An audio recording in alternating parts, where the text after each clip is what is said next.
This podcast is brought to you by The Shift. It's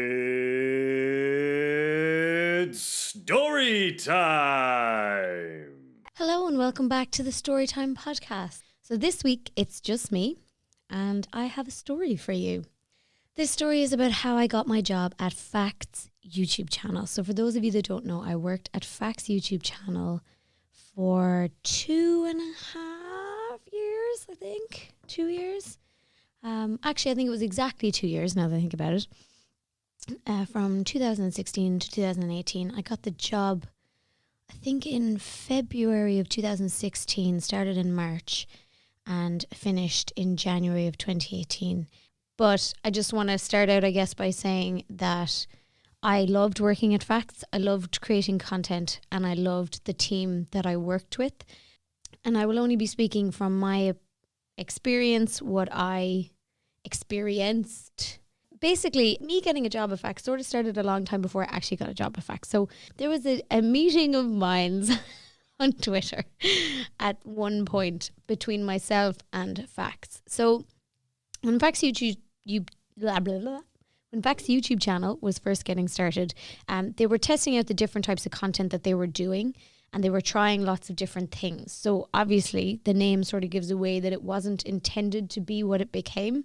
It was originally actually intended to be factual videos, but they did not do well, is my understanding. So, the content changed until a format was found that worked, which makes total sense. But the name was never changed, and that was one of the things that actually,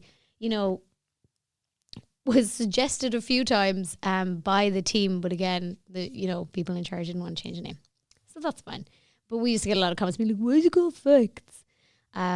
Which we weren't allowed to reply to. However, during this testing period at Facts, they were trying different types of content. And I know that the Irish YouTube community, now the Irish YouTube community have a Facebook page, Irish YouTubers, I believe it's called, Official Irish YouTubers, actually, I think it's called. And that is actually how I met Kelly. A lot of people ask how I met Kelly. I met Kelly through the Official Irish YouTubers Facebook page. She's one of the admins. She still admins it. And that's how I met her. So we met through YouTube long before Facts or Try, or someone actually asked me the other day, did I meet her do tag rugby? And I was like, excuse you, I introduced her to tag rugby. So that's how I met Kelly. So that group anyway had a bit of an issue with some of the content that Facts was creating, because in fairness, they were trying a lot of different things. And I later found out that, at the time, the Facts weren't aware of the Irish YouTube community per se. So when they were creating stuff that was kind of similar to stuff that much smaller creators were creating in the YouTube community, we all got a bit salty basically and didn't realize that, they just hadn't heard of us. Like, who were we? Do you know? Anyway, I remember there'd been a bit of bitching and moaning in that group about a couple of videos that had come out that were very similar. So for example, they did I won't get specific actually, it doesn't matter. But they had done a couple of videos that a couple of YouTubers had called out as similar to theirs or similar to another YouTuber's video. So there was a bit of anti-Facts sentiment in that group. Then I created a video which was totally ripping off BuzzFeed, by the way. I know that and I admit that. I got a good few of my Irish YouTuber friends to watch the Kardashians and then send me their footage, and I edited it together. And I uploaded it. And very shortly afterwards, Facts uploaded a video, Irish people watch the Kardashians. And it was like the perfect meeting, the perfect time for the pot to boil over in terms of frustrations. And a lot of Irish YouTubers came to my defense. And I was kind of taking the high road, as in I was like, oh, it's whatever, it's fine. I knew at the time it wasn't an original idea, and I knew that I'd ripped it off BuzzFeed anyway. So I think at the time I was like, this particular one, I can totally understand how we've done the same video, but I do feel like the ones we've discussed in this group before have been ripped off, whatever. So long story short, I ended up on a phone call with someone that worked at Facts, who I ended up working with later and who I have mad respect for. And I like a lot. And so he was basically explaining to me that, they shoot at the time they shot quite a lot in advance. So like it had actually been shot way before I shot my video because I had just edited it, turned it around really quickly. And we got off the phone and we, you know, it was all good. And like, I was really happy with the discussion and everything else. And I had a better understanding of how it worked. And I kind of went back into the group and I was like, you know, lads, talk to them. They're really sound. And all a big misunderstanding. They didn't know about, you know, this video or that video. So like, let's kind of chill, basically. So that was fine for a while.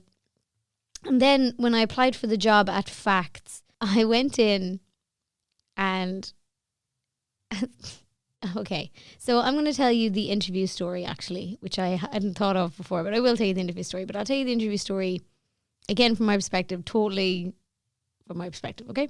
So I went into the interview and there was a man interviewing me, which is expected, but then there was like what I thought was an intern with him. So it was a young guy, like clearly a teenager, and he sat throughout the interview like really sort of sullen looking. And now I'm not saying he was sullen, like, you know, I have a resting bitch face, so I totally understand. But yeah, didn't say anything, like just sort of sat there and like made notes. And I thought, okay, this is the intern. And every now and again, I would ask the interviewer a question and he would deflect to this younger person and be like, oh, well, you know, I think one of the questions I asked was, why is it called Facts? And then, you know, the interviewer deflected to this young lad who was like, well, you know, this, that and the other gave me all these reasons. And I remember in the interview being like, why is the intern answering these questions?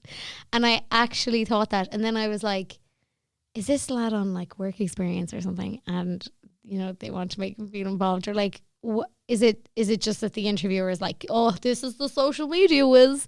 So yeah, I remember thinking that was very strange.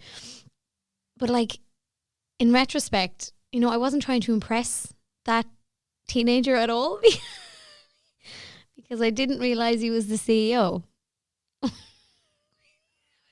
Because nobody told me that he was the CEO of the company. I was like, what's this intern doing here?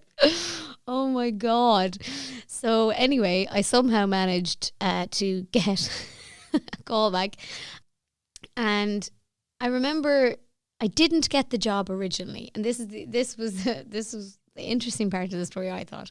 So I didn't get the job originally. And the interviewer rang me back and told me that, or actually, sorry, sent me an email and was like, you know, we are really interested in you. We think you're really qualified. And I was like, great. And then he was like, you know, we need to interview a few more people, but you're definitely one of the front runners and I'll be in touch.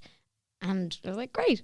And then I got another email a while later being like, oh no, he rang me. That was it. He was like, sorry, you haven't got the job. Sent me an email, sorry, I haven't got the job. And then rang me. And over the phone, he was like, listen, you know, sometimes democracy doesn't work. I was like, what?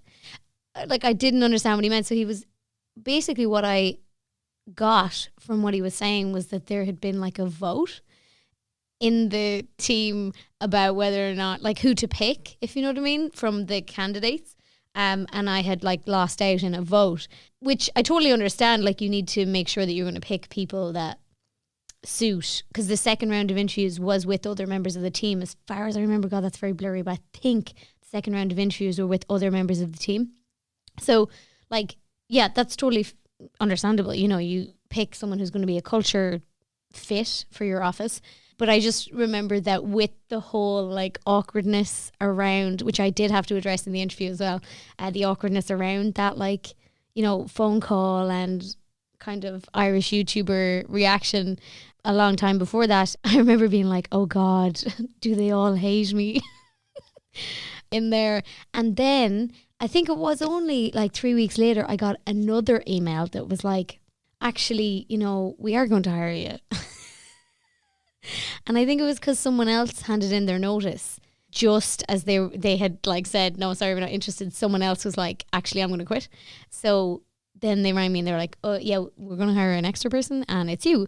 Congratulations. And I was like, okay, except I got voted out. So that But I was delighted. I was so happy that I was going to be making YouTube videos my full-time job. So I was like, okay, yeah, let's go. And when I started the last bit of this story, which is so funny to me, on my first day, I went in and everybody had to give in their phone numbers, obviously, so, you know, they could contact you. And I went to put my phone into the facts work phone. I went to put my phone number in and my phone number was already saved. I never mentioned this to anyone in there either. So if they're watching this, they're going to be like, oh my God, I didn't actually know this. But it came up as wagon. And I just remember being like, oh my God, they do hate me. So I just changed it. I just edited it and put my real name in and said nothing. But yeah, that's my story about how I ended up working at Back Channel. I remember when I originally started, I was convinced everybody hated me. And to be fair, they had a total reason to. I don't think they did, but they did have a reason to. I think that you can definitely think that maybe you're bigger than you are, or like, I definitely think that like they weren't watching my shit, you know what I mean? So they weren't copying my shit, or they weren't copying any of our shit really, because they didn't know about our shit, if you know what I mean. But yeah, so I remember that little Twitter spat followed by a phone call turned into an awkward interview scenario, and then into me finding out my phone number had been saved as wagon, which is totally fair. And I am sure that that is not the only person who saved me in their phone as wagon. The older I get, the more aware I am of how I come across, and like I try to be less wagony, actively try to be less wagony going forward. But yeah, so that I just wanted to share that because I thought that was a funny story about how I got my job at Facts. Thank you for listening. Please subscribe to the channel. Please contact if you have an interesting story to share.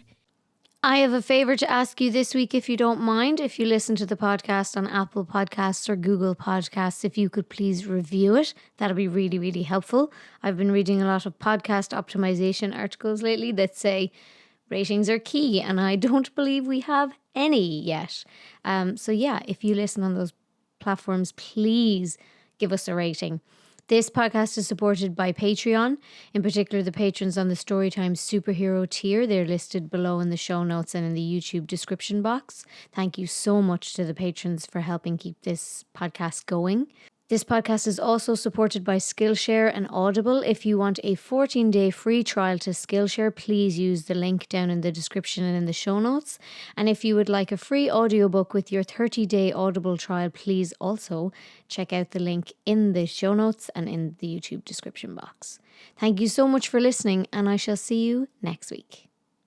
This podcast was brought to you by The Shift. For more like this, check out theshift.ie.